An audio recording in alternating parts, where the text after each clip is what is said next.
very good afternoon to you. Welcome to this edition of Lunchtime News here on MTV Sports with News First. I'm Shahin Jurangpati. Here are your headlines this afternoon.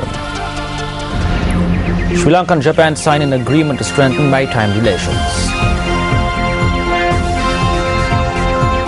India demands Sri Lanka to immediately release Indian fishermen.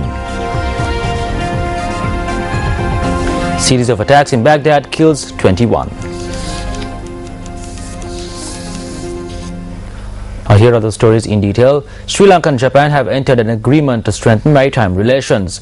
A communique issued by the presidential media unit says that President Mahinda Rajapaksa and Japanese Prime Minister Shinzo Abe had entered into this agreement during a discussion held yesterday. The discussion between President Mahinda Rajapaksa and Japanese Prime Minister Shinzo Abe was held at the Japanese Prime Minister's office yesterday. With whom we share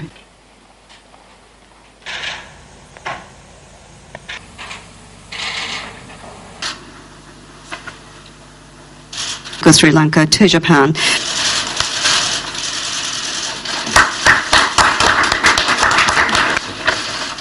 Several bilateral agreements were signed at the discussion. Exchange the document.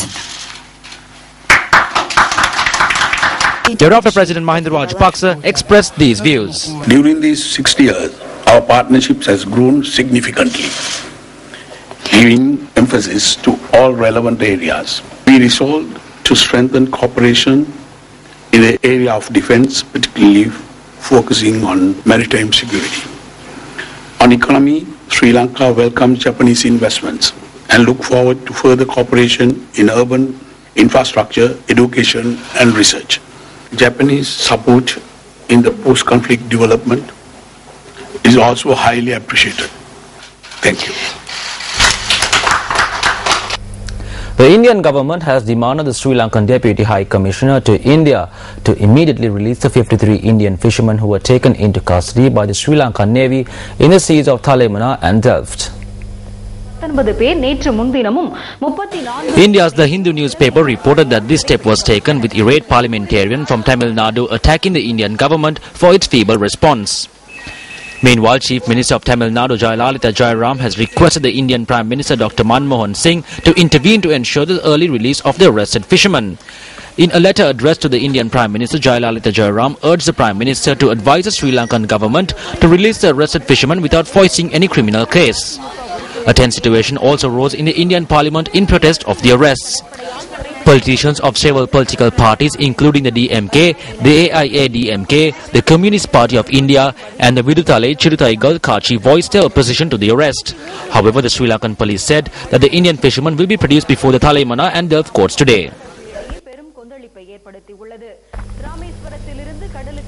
A campaign to distribute handbills was held today to create awareness among the public regarding the impeachment of former Chief Justice Dr. Shirani Bandaranaike and the independence of the judiciary.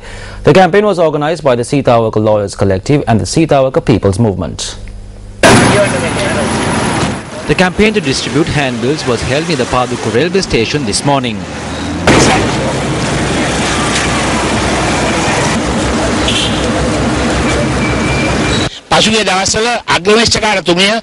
An impeachment motion was brought forward recently and the Chief Justice was removed based on false reasons by contravening the law and the Constitution. The Supreme Court concluded that this was illegal. We are distributing handbills to educate the public as to what is happening in the country and in the judiciary following the impeachment motion. Two Sri Lankans who attempted to illegally smuggle 5.6 million rupees worth of gold have been arrested by customs officials at the Bandaranaike International Airport. Media spokesperson of Sri Lanka Customs Leslie Gamini Pereira said that the suspects had arrived at the airport last night to travel to Chennai. 5 gold rings and 78 gold strips which were hidden in their luggage was confiscated by customs officials. The items weighed in at 748 grams. The airport customs are conducting further investigations.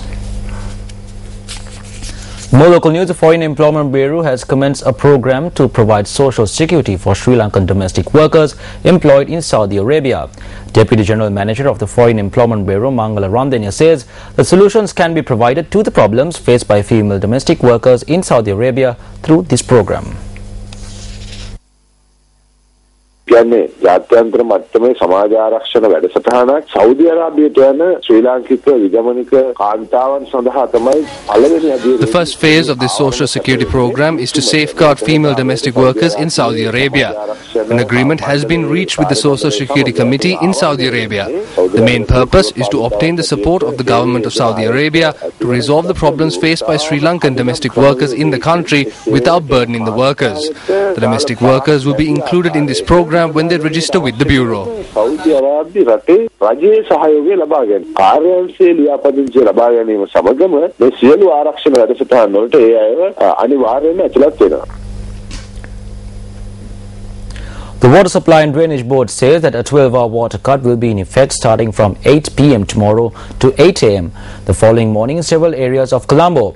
Thereby, water supply will be disrupted in areas such as Kotahena, Mattakulia, Mutual and also Madampitia, Mahawata, Totalanga, Grand Pass, Blue Mandal Road, Laird's Broadway and Kotuvilla and Sedavata. In addition, water supply for several by-roads of of the Colombo Main Road, part of the road from the NHM Abdul Qadir Mawata to Beach Road in close proximity to the Vimala Dharma Clock Tower will be disrupted.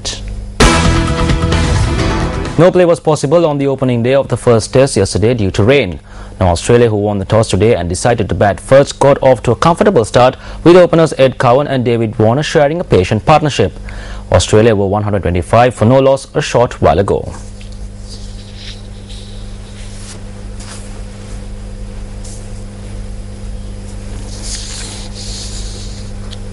In more cricket news, a 30-second limited over encounter between St Anthony's College Kandy and Trinity College Kandy will be played tomorrow at the Askeria grounds. The encounter will be telecast live on MTV Sports. Now today on our special segment, Big Match Fever, we take a look at the St Anthony's College cricket team.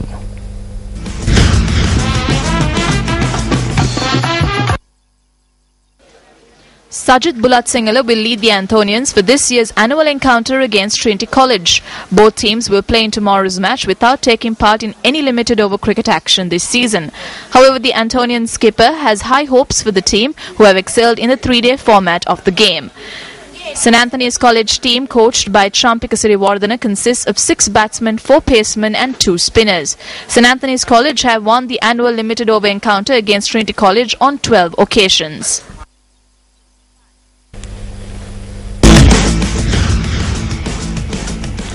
And that's your lunchtime news bulletin. Thank you very much for watching. Have a wonderful day ahead of you. For News First, I'm Shayan Jurangpati. 1996 World Cup winning cricket team and SSC past cricketers led by Siddharth Vettamani has decided to play a memorial game for Guy Alves. Guy has been a tremendous player for SSC and Sri Lanka, and he has been a wonderful administrator. We Sri Lankan past cricketers invite all the spectators and the cricket loving public to participate in this game for memory of Guy Alves.